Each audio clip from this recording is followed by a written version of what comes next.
Welcome back नाज़रीन। आविद साहब, क्या समझते हैं, हम टेक्नोलॉजी की बात हो रही थी, चाइनीज़ टेक्नोलॉजी में PL-15 फिर विद दैट कॉम्बिनेशन J-10C, मतलब एक ऐसा लीथल कॉम्बिनेशन बनता है। जहाज़ों की अगर बात की जाए, रडार सिस्टम से आप डिटेक्ट करते हैं, फिर PL-15 से उसको निशाना भी बनाया जाता है। इस टेक्नोलॉजी के बारे में इंस्टीट्यूट ऑफ स्ट्रेटेजिक स्टडीज़ में रिसर्च हुई है कि चाइनीज़ का ये कॉम्बिनेशन अगर राफेल जैसे तैयारों के लिए लीथल साबित हो सकता है, तो ये बात यानी चाइना की अपनी टेक्नोलॉजी की बात किस हद तक अब जा पहुंची है कि वो किस हद तक अपने आप को इक्विप कर चुके हैं और उनके एडवांस जो है इक्विपमेंट्स हो गए हैं। इस हवाले से आप क्या कहेंगे सर?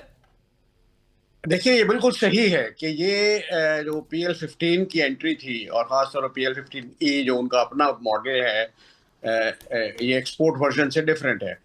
ये जैम नहीं हो सकता, इसकी रेंज ज्यादा है कंपेयर टू राफेल पे जो मीटियोर लगा हुआ है, उससे 50 किलोमीटर इसकी रेंज ज्यादा है बुकिश। तो अगर 50 किलोमीटर बुकिश रेंज ज्यादा है तो इसकी एम्प्लॉयमेंट रेंज भी मीटियोर से ज्यादा है। Because it is just like saying कि जी आपकी गाड़ी जो है ना 220 किलोमीटर जाती है, मेरी 230 तक जाती है। वो लेकिन वो उस एरिया में जाती है जो हम कभी भी इस्तेमाल नहीं करेंगे। लेकिन अगर वो इफेक्टिव उसमें कि जो जो मिड रेंज है एम्प्लॉयमेंट की, उसमें how good is your technology versus mine. French weapons मेरे जाती ख्याल में, बिकॉज मैंने 10 साल में राज उड़ाया है, मैं फ्रांस में मैं पोस्टेड रहा हूँ। वेपनरी में France is very good, it is better than America in effectiveness, it is better than Russia. मैं आज का मुझे नहीं पता रशियन म्यूनिशंस किस उस पे है। तो रशियंस का मसला मिनिचराइजेशन का रहा है, जो चाइनीज का भी रहा है कि एक चीज जो इतनी बड़ी बनती है, अमेरिका उसको छोटी सी डब्बी में बना लेता है। ये भी बड़ा जरूरी है, बिकॉज एक जहाज में जो स्पेस होती है उसमें आपके पास अवेलेबल स्पेस ज्यादा रहती है। ये जो हमारा J-10 आया है, इसमें अल्हम्दुलिल्लाह बड़े एडवांस्ड कंप्यूटर्स हैं। ना चाइना ने कभी इसकी दुनिया में पब्लिसिटी की, ना PF ने कोई तराने गाए और कहा कि पता नहीं हमारा क्या आ गया। जिस तरह मोदी ने तो ऐलान कर दिया था कि जी ये हमारा जो है बड़ा प्राइज वेपन है, और अगर बालाकोट के दौरान होता तो पता नहीं बात कुछ और होती। मेरा 56 इंच का सीना, आजकल पता नहीं क्या साइज है उनका।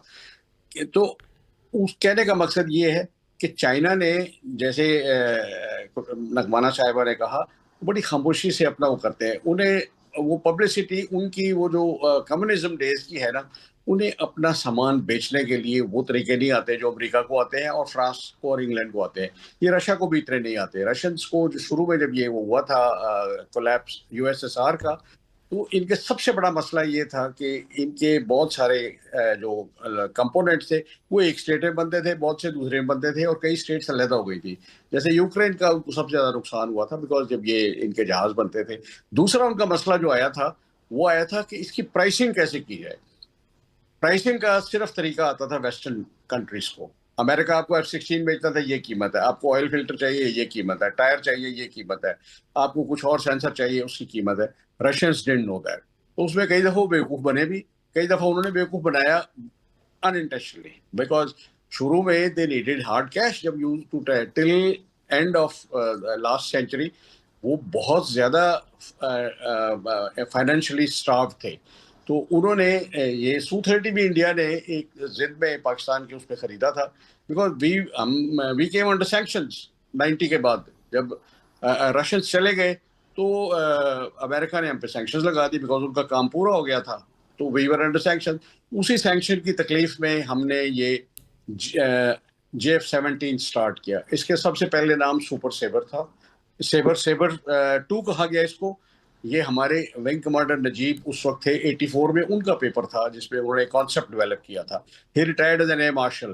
तो इसका मैं 100% क्रेडिट उनको दूंगा, उन्होंने जिस तरह ये ठीक। कॉन्सेप्ट किया। फिर ठीक। सुपर सेबर इसका नाम पड़ा, फिर इसका सुपर 7 पड़ा इसका नाम।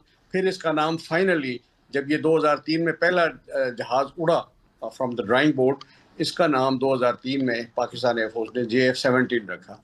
17 इसलिए कि F-16 के बाद आया है, जॉइंट फाइटर, बिकॉज ये चाइना का और हमारा मिला जुला, तो JF-17 पड़ा। अब ये बाकी जितने भी जहाज जी।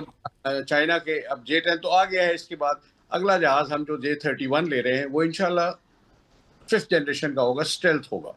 तो सही। उस इंडियंस को बड़ी तकलीफ हो रही है बिकॉज स्टेल्थ टेक्नोलॉजी चाइना की जो है ना, वो वेस्टर्न कंट्रीज के हिसाब से 1/4 1/5 प्राइस पे मिलती है। तो पाकिस्तान जैसे मुल्क को सबसे एग्जैक्टली प्राइस का भी फर्क है, और फिर अगर वही टेक्नोलॉजी पाकिस्तान इस्तेमाल करता है और उससे राफेल जैसे तैयारे गिरा देता है तो वो इम्पैक्ट तो जरूर क्रिएट करेगा, और इस पर रिसर्च भी जरूर होगी। मैडम, आखिरी सवाल आपसे लूंगा, उसके बाद हमने एक ब्रेक पे जाना है। What do you think, what would be the fate of Indus water treaty अगर ये निगोसिएशन में आता है? कल भारत की पोजीशन इस पर बड़ी वाज़ेह थी, उन्होंने कहा हमने सीज फायर कर दिए लेकिन मुआहदा मुअत्तल रहेगा।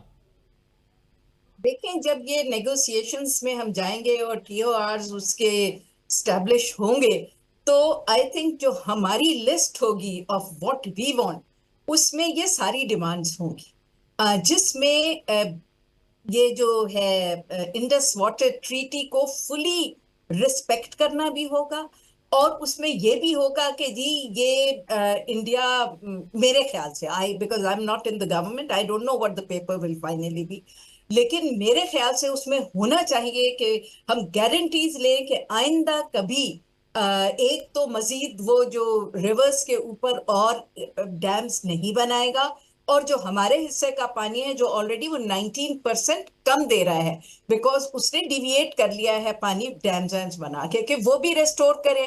ये इसकी गारंटी हो कि आइंदा बिल्कुल irrespective of what happens Indus water treaty को नहीं छेड़ा जाएगा। तो ये सारी बातें देखिए अब टेबल पे आएंगे तो रखी जाएगी।